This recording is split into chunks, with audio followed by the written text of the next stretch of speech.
Kas jūsų yra girdėję terminą Bitcoin? Tai virtuali valiuta, sukurta gūdžiais ir ekonominių krizių iškamuotais 2008-aisiais, kaip kai kas vadina internetiniu anarchistu.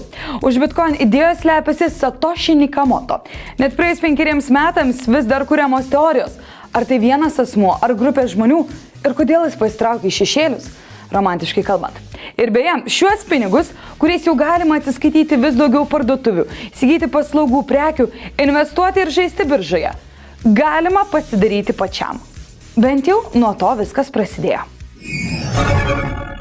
Kas yra Bitcoin?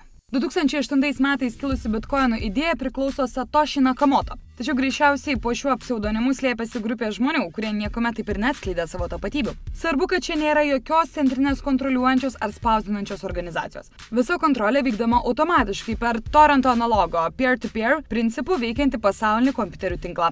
Įdomiausia, kad pinigus, kurie iš esmės yra ilga simbolių eilutė, nuo pat pradžių kiekvienas galėjo pasidaryti pats. Juos sugeneruoja kompiuteris, spręsdamas tam tikrą sudėtingą algoritmą. Deja, dabar prie savo laptopo mes to nebepadarysime. Mat pradžioje algoritmai buvo palyginti paprasti, tad pirmieji naudotojai galėjo lengvai praturtėti gamindamiais pinigus. Šie algoritmai sukurti taip, kad nuolatos darosi sudėtingesni. 2009-aisiais už pirmųjų užduočių sprendimą iš karto gaudavai 50 bitkoinų, dabar tik 25. Ir taip ši suma kas ketvirtį mažės. Šiuo metu bitkoino gamybos procesas reikalauja specializuoto kelių procesorių serverių tinklo, aprūpinto 10 vaizdo kortų. Jas gamina susivienijusios grupės, vadinamos kasėjais, mineriais. Kaip aukso kasėjai, nes kaip ir auksas, bitkoinai yra lengvai randami, o vėliau reikia leistis giliau. Tačiau bitkoinų iš viso bus tik 21 milijonas, o paskutinysis iškastas bus 2140 metais. Tiesa, kol kas apyvartoje jų iškaista yra net 11 milijonų. Taigi, tokie pinigai yra priversti nuolatos brangti,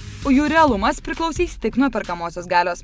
Kaip veikia ši sistema? Kai vykdomas mokėjimas, Bitcoin tinklas persiunčia įspėjimą ir patvirtinimą, kad atliktas finansinis veiksmas. Tik kai keletas į tinklą sujungtų kompiuterių patvirtina, kad tai tikras ir tikrai tau priklausęs pinigas, įvyksta jo perrašymas kitam savininkui. Tiems, kurie nori nulaužti sistemą. Pirma, jūs galite pavogti pinigus iš kitos Bitcoin piniginės, tiesiog įvykdyti nusikaltimą. Kitas variantas, galite bandyti sukurti netikrus Bitcoinus. Tačiau vargu ar pavyks. Kiekvienas naujas Bitcoinas atėjęs į rinką yra tikrinamas 11 kompiuterių tinklų. Ir jei pastebima, kad pinigas padirbtas, kas maždaug 100% tikimybė, jis paprasčiausiai nepatvirtinamas ir juo atsiskaityti neleidžiama. Tinkle laikomas tik Bitcoinus saugančios virtualios piniginės numeris. Nėra jokių kitų prisijungimo vardų. Tad jei savininkas nenori, neįmanoma išsiaiškinti, kam toji jūsų virtuali bitkoinų piniginė priklauso realiame gyvenime. Taigi savininkai turi būti atsargus ne dėl to, kad susimokėjus juos suseks, o todėl, kad užmiršę bent vieną serijos skaičių ir prisijungimo slaptažodį, net gaunamai praras visus savo bitkoinus. Niekas čia kompensacijų nedalyja. Taigi, dabar mes priartėjame ir prie kitos anonimiškumo problemos. Nėra anonimiškesnės pinigų formos nei grynieji pinigai. Vis dėlto bitkoinai palieka tik tam tikrą pėdsaką tinkle. Atsekti, kas įvykdė mokėjimą už tam tikrą paslaugą, beveik neįmanoma. Anoniminiai pinigai atveria neregėtų galimybių ir juodai rinkai. Tad nenuostabu, jog bitkoinai ir čia sukuria didžiąją savo vertės dalį. Juodajame arba giliajame internete DeepNet, kuris prieinamas tik per Tornetą, veikia tokios nesugaunamos svetainės kaip Silk Road. Jie atrodo kaip paprasčiausia virtuali parduotuvė, bet prekiajimo čia visokių rūšių narkotikais, kuriuos pirkėjai pristatys tiesiai nurodytų adresu. Tiesa, FTB grasina konkrečiai šią svetainę likviduoti iki šios vasaros, bet ji vis dar veikia, o internete atsirado lažybų svetainė, kur galima statyti savo bitkoinus už ir prieš FTB sėkmę. Ir kol kas statymai neteisėsaugos naudai. Bitcoin pinigų vertė auga kaip ant mielių. 2009 m. sausį pradėjus veikti sistemai, vienas bitcoinas nekainavo nieko, o 2010 m. rugsėjai buvo vertas 10 JAV centų, o dolerio ribą peržengė 2011 m. vasarį. Jau tų metų gegužę bitcoinas buvo parduodamas už $27, šiuo netrukus kaina krito iki $3,5 už vienetą. Taip atsitiko, nes programišiai atakavo MyBitcoin ir MTGOX svetaines ir iš ten pavogė nemažai virtualių pinigų. Tačiau šiuo metu vieno bitcoino vertė siekia beveik 30 JAV dolerių ir auga lyg pasiutusi. Bitcoin valiuta susidomėjo ir investuotojai, tarp jų ir Vinkalvosų dvyniai, kurie bylinėjosi su Marku Zuckerbergu dėl intelektinės nuosavybės pažeidimų, kuriant Facebook, jeigu prisimete du tokie aukšti blondinai. The New York Times teigimu, broliams priklauso net 11 milijonų JAV dolerių vertės Bitcoin santaupos. Kaip tai veikia realiai ir ką galima nusipirkti? Pirmiausia, už bitcoinus galima pirkti tikrus pinigus, o už realius pinigus pirkti bitcoinus. Tuo verčiasi jau nemažai didžiųjų interneto valiutų keityklų. Atsiranda ir bitkoinų biržos maklerių. What attracts me to Bitcoin is the possibility to be in control of my own money and to transfer that money without anybody say so across the whole world in split minutes or seconds with zero fees.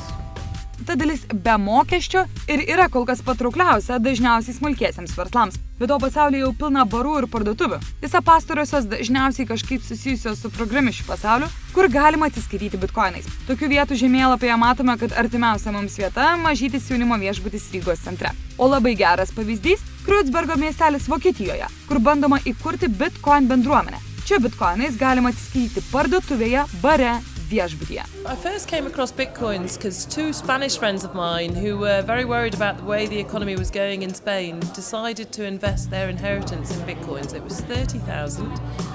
They're not rich people, so I found that pretty shocking, and I thought it was a huge gamble.